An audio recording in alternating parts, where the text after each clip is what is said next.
Yuko Iringa. Hamwasiliani? Tunawasiliana, watoto sasa wanahitaji kumsalimia. Maana hata watoto wanataka kumsalimia maana wamuombe baba tunaomba tupigie. Unaweza kupiga saa nyingine kwa simu. Watoto ndo wanatumia simu. Mwingine kama kuwaomba wewe mwenyewe. Au akijisikia mwenyewe siku anaanza hata wiki 2-3 mwezi hajapita. Kwa watoto tunakuta wanamisi baba. Tokea ujitambue kama wewe ni positive, hii ni miaka mingapi? Tofauti na yani kuna ile kujikubali, kuna ile mtu ana yani ile ufahamu wako hasa unasema mimi nina positive, ni miaka mingapi? Sema miaka kama 6. Sasa mwanzo kidogo nilikuwa sibali, yani nilikuwa bado siamini kwa sababu najua nilivyo. Nakuja namuuliza mwenzangu vipi, mbona nilikutwa wakati ninaenda kufanyia operation.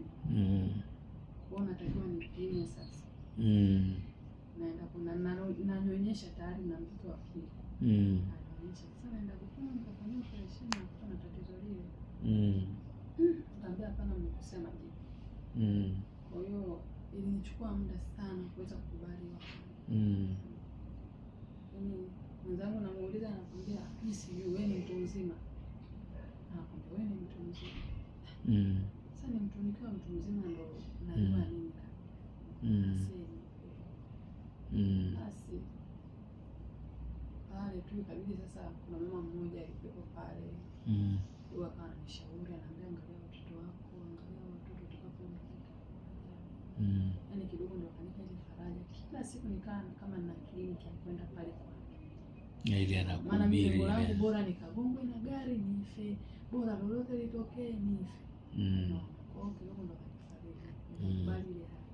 Sasa baada ya kukubali lakini bado nikawa nakutana sana tunaendelea kuishi na mume wangu. Baada ya changamoto za alikaa na sio kwamba ninaishi naye, yeye ni mtu wa kuja. Anakuja tu anakaa siku 2, siku 3, anaenda na wapi miezi 3 minne. Anaondoka hivyo. Anarudi hivyo anaondoka. Kwa hiyo shida ikabaki sasa mimi naangaika watoto wanakula nini, wanavaa nini, wanasemaje. Mume wako ni kabila gani? Mzigua. Mzigua. Kwa hiyo ikawa hivyo. Baadaye sasa ndo nikaona hali inazimuka. Juzi nikaa nimeuma sana hadi siwezi kuinuka, nilikuwa na shida ya mgongo inashika. Kanisumbua sana. Na Tanga unafanya biashara gani? Mimi ni mwalimu. Kitaaluma. Kwa kazi yako ni kufundisha. Unafundisha somo gani? Nafundisha Geography. Kwa hiyo ile pale kidogo watoto tushaanzisha private shule. Sasa nilijua baba akileta na mimi nileta watoto wanasoma. Yani wewe ndio mtu anakuachia. Na watoto tani mwingine kwa la 3 mwingine na mtu au kumpeleka huko na kurudi. Afanyie. Unafundisha shule za kata. Hizi za serikali. Ambazo sio private. Kwa hiyo mtoto wako umepeleka private wakati ni mwalimu wa shule hizi.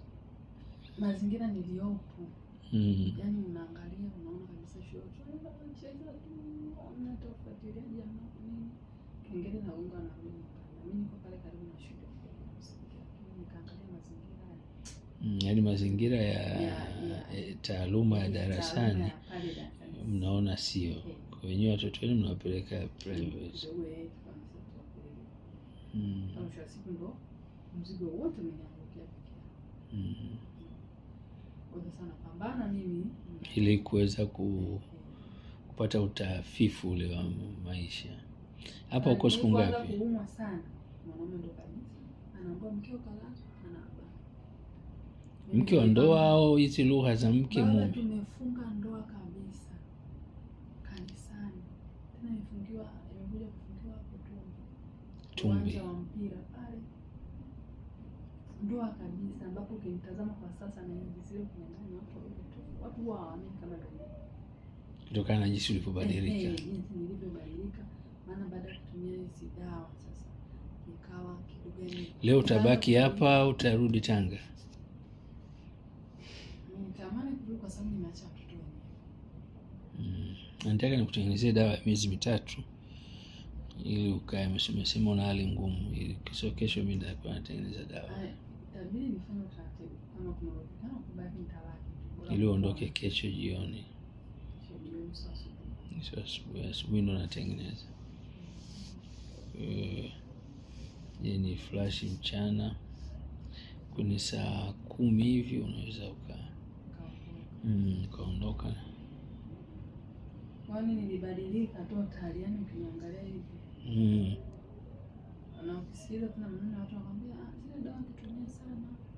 Baadaye siku zikianza kukuchenjia unaweza ukawa hivi na mimi nikasa zile dalili kidogo naziona. Namna zinakuchenjia zile dawa. Baada ya kuanza hizi. Yani kwa kweli niliona mabadiliko makubwa sana. Kwa maana yake kwanza nilikuwa kama yani nimepa hivi kumbe ile hali ya kuuma. Ile kuuma sana. Inasababishia kana kwamba mimi baada ya kunywa zile nikaona kama vile kidogo tu mwili ndio unakaza. Maana yake hadi mgongo sasa iko ni shida. Mimi hata kama kwa siwezi. Nilibaki kidogo na kaja na nikufuzwa kazi, yani mfuko. Kufuzwa kazi. Sababu nilikaa nyumbani muda mrefu sana, mwaka mmoja na zaidi. Mwaka mmoja uende kazini. Sina na. Changanya stress za mwanaume haji, hakutumii hata 100, watoto anatakiwa wasome, watoto wale wavae. Naishi vipi? Na mwili umekuwa mzito. Lakini mnapoenda kula ARV, hamwambii jamani mbona tunakula tuna changamoto hizi mbona ukiwaambia wanakuambia achana na kusikiliza maneno ya watu. Hayo ni maneno tu ya watu. Twende taratibu. Wewe ndo unasema una hali hii. Maneno ya watu ya nani sasa wakati wewe ndo unamwambia una changamoto hiyo? Mimi nimeenda nikatoa changamoto. Na nikaeleza kabisa. Sio mara moja walichonishauri kwamba huo ni ugonjwa kwa kawaida nitakapata tatizo hapo. Hilo ni tatizo lingine na hili ndio nalo huko ni tatizo lingine. Kwa nikawa napambana, yani baba sijawahi kana pesa mimi. Hivi sijawahi kuifaidi kazi yangu mimi. Kazi ya walimu. Yani kazi ya walimu. Kibaya zaidi nimemaliza tu chuo, nimeenda kukaa miezi 6 tu. Yule baba aliniona chuoni kwao akanifuata yeye. Akaja na ndoa ilivyofunga. Anaishi kwako? Alikuja akawa anaishi kwangu. Kanifuata mwenyewe tunaishi wote. Kwa mwisho wa siku sasa ikifika mahali mtoto wa kwanza tumezaa tumepima watu wawili tukaambiwa tu. Mtoto wa pili na mimi najifungua kwa operation maana lazima nipige. Nikapima wala pili mtoto wa pili si. Lakini baada ya hapo nikaja nikapata nilikuwa na file na uvimbe fibroid kwa hapo. Sasa hili ikaja ikasababishia shida. Na hapo unalala wapi? Utalala wapi? Hoteli utalala wapi? Hotelini siwezi kulala. Tafuta tu sehemu ya kulala. Fahamiana naye. Basi mimi nikuruhusu kesho tuonane.